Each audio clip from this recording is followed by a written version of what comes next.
Un capteur de présence en temps réel à ondes millimétriques, c'est maintenant dans cette vidéo.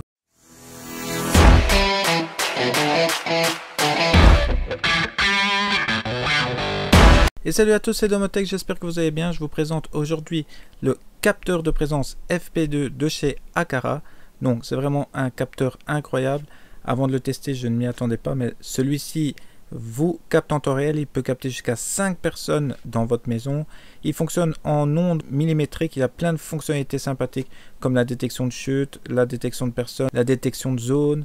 Donc vous allez vraiment pouvoir faire des choses incroyables, comme par exemple lorsqu'il n'y a plus personne dans la cuisine, par exemple que vous rentrez dans la salle à manger, la cuisine va s'éteindre dès que vous la quittez. Donc là ça va pas fonctionner sous timer. Donc par exemple un détecteur classique qu'on peut retrouver dans le marché comme les Ikea, comme les autres Aqara en Zigbee, va vous détecter et pendant 30 secondes ou une minute par exemple ne va plus vous détecter, donc il va pas pouvoir gérer les lampes en temps réel. Ce capteur-ci, lui, à ondes millimétriques, va vraiment vous capter en temps réel. Donc à la seconde où vous allez quitter votre pièce et rentrer dans une autre, vous allez pouvoir créer des scénarios, donc par exemple éteindre votre lumière, allumer une autre lumière de l'autre côté. Donc c'est vraiment un capteur très intéressant.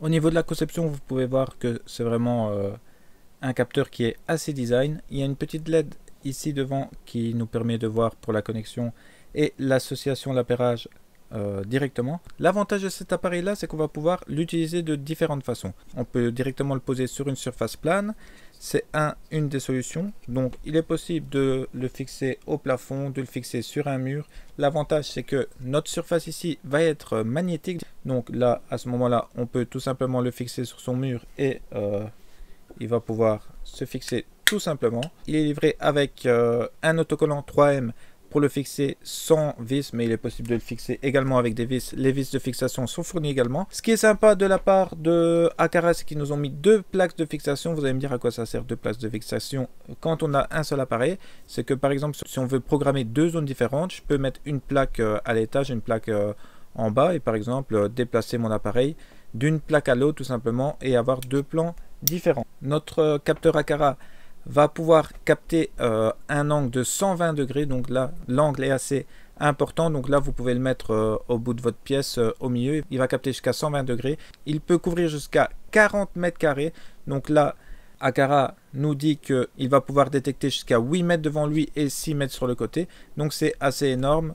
42 mètres carrés maximum, il peut capter jusqu'à 5 personnes en mouvement. Un des autres avantages de notre capteur de présence, c'est qu'il a un capteur de luminosité intégré. Donc là, ça développe encore plus les possibilités. Donc par exemple, lorsqu'il y a un mouvement et que la luminosité est inférieure à un certain seuil, vous allez pouvoir allumer ou éteindre des lumières. Donc là, pas besoin d'un autre capteur supplémentaire. Au niveau du protocole utilisé, on est sur du Wi-Fi. Donc je suis pas très fan du Wi-Fi comme protocole Domotech. Vu la performance de cet appareil, on passera sur ces détails. Un des avantages que ce capteur est Wi-Fi, c'est qu'il peut être utilisé sans la passerelle de chez Aqara. Notre appareil va être compatible avec la Domotech grâce à HomeKit. Voilà, on a fait un petit peu le tour des détails techniques. Maintenant, on va passer à l'installation de notre capteur de présence. On va l'installer sur l'app Aqara ainsi que quelques cas d'usage et l'intégration sur notre box Home Assistant. Avant de commencer, j'ai créé un petit scénario pour vous montrer un petit peu les possibilités et la réactivité de ce capteur. Donc là, je vais faire un aller-retour du salon jusqu'à la cuisine en passant par la véranda pour que vous voyez comment celui-ci réagit et qu'il n'y a aucun timer entre une détection et l'autre. C'est carrément du temps réel. Et un petit peu sur ce capteur, on va procéder à l'installation. Donc dans l'app Aqara, vous pouvez chercher directement FP2, vous allez retrouver détecteur de présence FP2. Si vous ne le souhaitez pas chercher, vous pouvez le retrouver également sous l'onglet capteur et là vous trouvez détecteur de présence. Donc là, vous devez rester appuyé sur le bouton jusqu'au temps que la LED clignote en jaune. À ce moment-là, on peut faire une recherche d'accessoires. Il va nous le trouver assez rapidement. Une fois le capteur configuré, on va retrouver nos sensors d'occupancy et d'illuminance. Donc tout simplement en cliquant sur l'occupancy, on va retrouver notre carte. Ici, j'ai déjà fait quelques trucs, mais lorsque vous venez de le faire, vous avez une carte vide avec le sensor. Donc là, tout simplement pour commencer, vous cliquez sur mode d'installation. Là, il va vous dire qu'il faut le mettre entre 1,40 m et 1,80 m. Vous cliquez sur gestion de l'installation. vous choisissez votre mode, position du personnel va être la détection de personne. Et là, vous avez une configuration automatique pour les bords. Là, il vous suffira de cliquer sur configuration automatique et de marcher à gauche, à droite pour qu'il puisse détecter les bords. Ensuite, on aura une petite détection des sources d'interférence. Donc là, vous voyez que j'ai plusieurs sources d'interférence. Là, vous faites sortir vos chiens, enfants, femmes, tout le monde pour faire ce test-là. Donc, vous voyez ensuite qu'on a une gestion des zones qui est assez poussée. Donc là, vous pouvez voir qu'on peut créer des zones facilement en slidant sur les zones que vous voulez. Vous pouvez cliquer dessus, choisir si c'est une zone, choisir si c'est une zone d'interférence.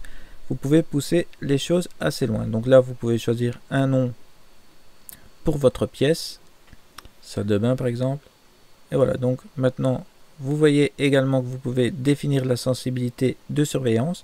Donc des fois, vous allez voir que vous allez avoir des fantômes qui apparaissent. Donc des personnes qui n'existent pas. Là, à ce moment-là, il suffit simplement de définir la zone sur moyenne ou plus faible.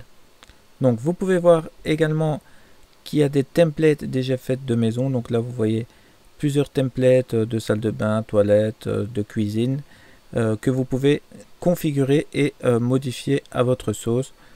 C'est quelque chose d'assez sympa.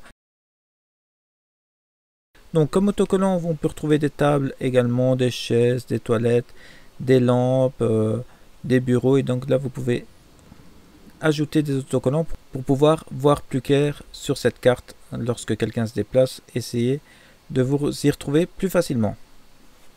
Donc, vous voyez qu'on peut pivoter, qu'on peut supprimer, qu'on peut diminuer la taille, c'est assez bien foutu. Maintenant que tout est configuré, vous allez me dire c'est bien beau, mais il faut que j'ai tous les appareils Aqara pour pouvoir créer des scénarios.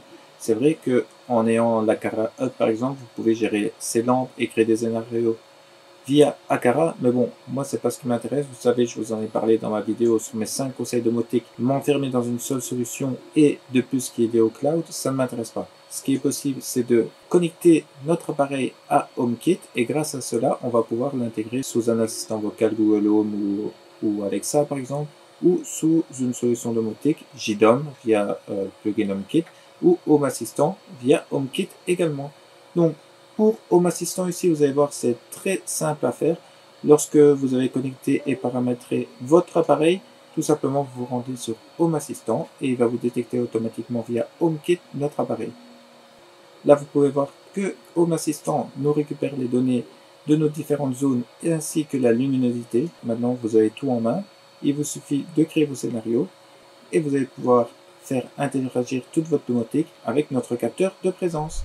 Voilà, je pense qu'on a tout dit pour ce capteur Aqara. J'espère que cette vidéo vous aura plu. Si le capteur vous a plu, que vous souhaitez l'acheter, tous les liens sont dans la description. N'hésitez pas à passer par mon lien pour soutenir la chaîne et continuer à la faire vivre. Moi, je vous dis à très bientôt pour une nouvelle vidéo. Ciao!